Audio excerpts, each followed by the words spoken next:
Hello dear students welcome back to education inspire YouTube channel. सप्तम श्रेणी पिला माने आज आम आलोचना करवा तुम षष्ठ अध्यायर प्रश्न उत्तर विषयटीर ना हो मोगल साम्राज्यर पतन। यह विषय समस्त प्रश्न उत्तर आज आम आलोचना करवा। सो पिला माने जल्दी जल्दी चैनल को सब्सक्राइब करूँ, पाखे बेल आइकन को प्रेस करूँ, भिडियोटी सांग मान निकट को प्रचुर मात्रा शेयर करूँ। यदि तुम्हें यार पूर्व अध्याय गुड़िकर क्वेश्चन आंसर खोजा चाहूँ तो आम चैनल ऑलरेडी अपलोड होती जाई समस्ते देखिपर।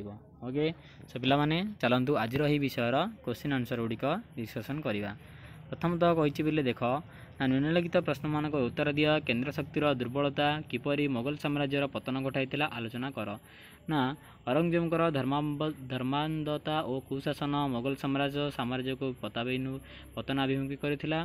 तांको परवर्ती परवर्ती शासक माने सर्वदा भोग विलास बुड़ी रहिले एवं यह द्वारा अमीर माने राजकर्मचारी मानक स्वार्थ हासिल विभिन्न षड्यंत्र लिप्त रहिले। दिल्लीर आखपाख अंचल और सुदूर प्रदेश गुड़िकर केन्द्रर कर्तृत्व रहिला नहीं। यही सब कारण मोगल साम्राज्यर पतन घटाई।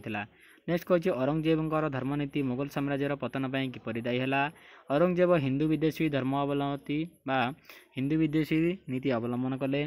तापर कहूँ सी अकबर उठाई देइथिबा जिजिया कर एवं तीर्थयात्री करर पुणी प्रवर्तन कले। से पुणी थे हिंदू मानक जो जिजिया कर एवं तीर्थयात्री कर को बसाई देले।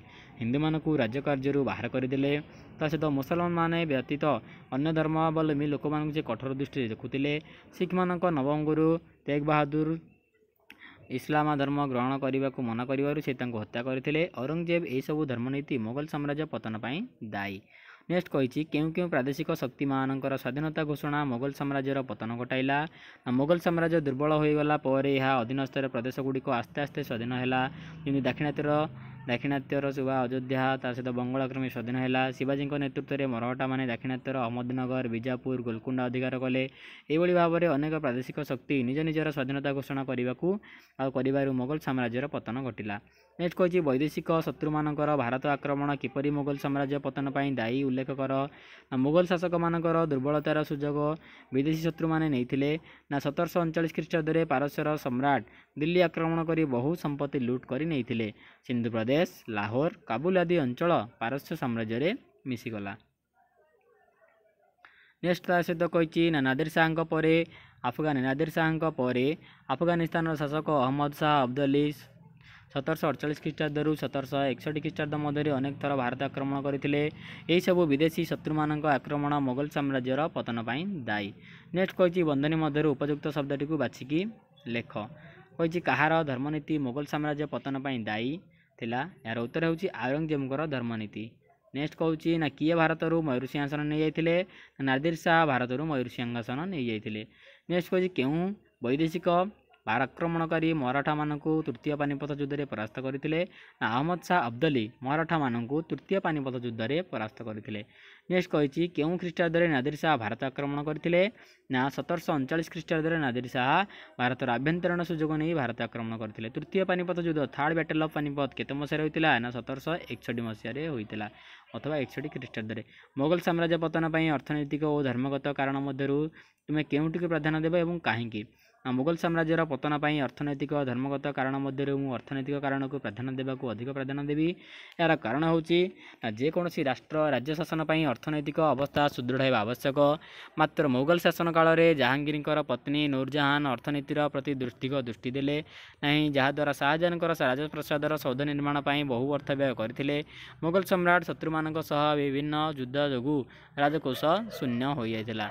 बोझ उपर नलिता बिड़ा भली दुर्भिक्ष होगा फल मोगल शासन समय अर्थनैतिक अवस्था विपर्ययर सम्मुखीन होता, जहाद्वारा मोगल शासन पतन पर यह दायी होता।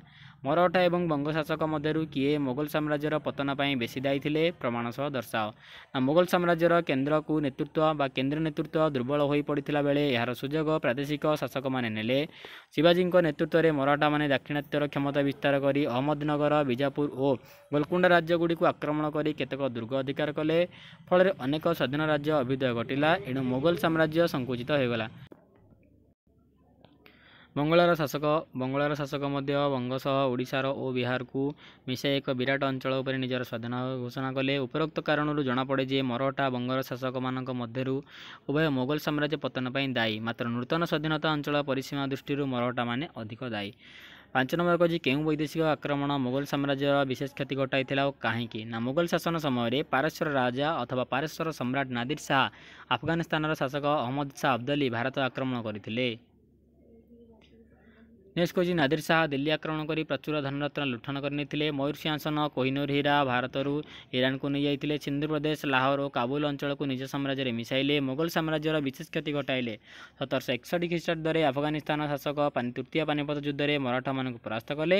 ପରେ ୟୁରୋପୀୟ ଶକ୍ତି ବିଶେଷ ଭାବ କରି ବିଶେଷ କରି ଇଂଲଣ୍ଡ ଭାରତରେ ଆସି ରାଜ୍ୟ ବିସ୍ତାର କରିଥିଲା। এই ଥିଲା ପିଲେ ତୁମର ଏହି ବିଷୟର ସମସ୍ତ କ୍ୱେଶ୍ଚିନ୍ ଆନ୍ସର୍। ଯଦି ପିଲେ ଭିଡ଼ିଓଟି ଭଲ ଲାଗିଥାଏ, ଯଦି ହେଲ୍ପଫୁଲ୍ ହୋଇଥାଏ ତ ଲାଇକ୍ ସେୟାର ସବସ୍କ୍ରାଇବ୍ କରିବାକୁ ଭୁଲିବେ ନାହିଁ।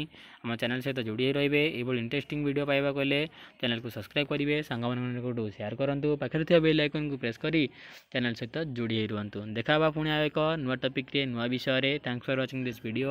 ଧନ୍ୟବାଦ।